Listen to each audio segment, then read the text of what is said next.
Hey everybody, I'm going to do a quick video on how to install a horn contact pin for a 1968 GTO with a sport steering wheel. It's different for the deluxe, but this is for a sport steering wheel. It's a little confusing. There's no instructions anywhere that I could find. That's basically how it looks. You've got the steering wheel. It's already on there. I already pushed it on, so it's kind of stuck on there.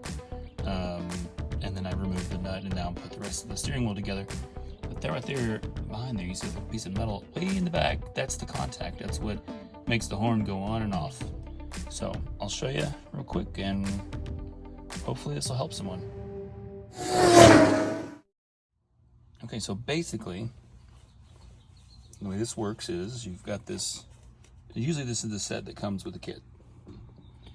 You've got a clear piece. This is for stock.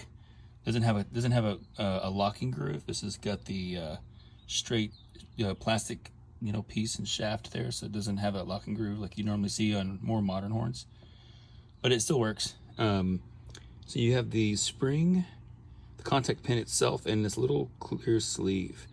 If you'll notice, the sleeve has got a little ridge there, and that's what keeps it from going too far inside of that plastic sleeve here. So super easy. Once you know, it's super easy, but if you don't know, it's like, where the hell does this stuff go? Step one, spring inside, right? Step two, you're gonna take the pin and you're gonna push the pin through this plastic sleeve that it came with here.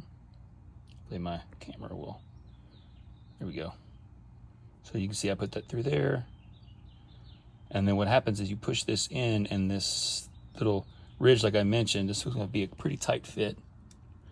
Pushes in, just like so. See there, pushing it in.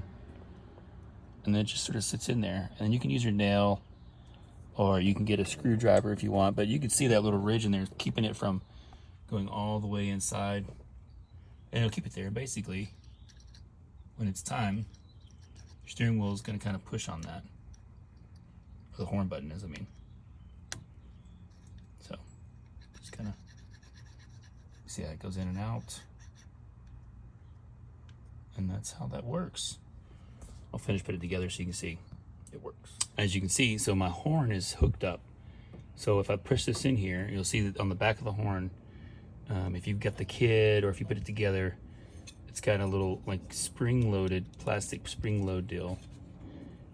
Basically, this little section right there is where the contact pin goes, and it sits. And as you turn, it turns with it, and then when you press it, it pushes this pin against there, and you get that 12-volt contact to sound the horn. Now watch. I'll line it up. There's also, just so you know, there's a little ridge here. If you've got this steering wheel, that ridge lines up with this guy right here, and that's how you keep it all together. So I'm gonna line it up, kind of know where the contact pin is, so I'll show you how it works. You can hear it. If you have you hear the little snap. I think I probably popped the fuse. If you have the battery hooked up, go ahead and unhook the battery, and it'll be better. But here it is. I didn't pop a fuse, I just didn't push it. So with it on here, you can see, watch, when you press it, it honks the horn. Works like a charm. So just wanted to share this. It's unfortunate that there's really not much out there on this. It's kind of a very, and it's an easy part, and it seems easy. Now that I've done it, it seems super, super easy, but it really is a little daunting to not have instructions. I'm sure it would have been in the manual, the restoration manual, but I don't know. I like to figure things out. Okay, all right. There it is, done. Looks nice.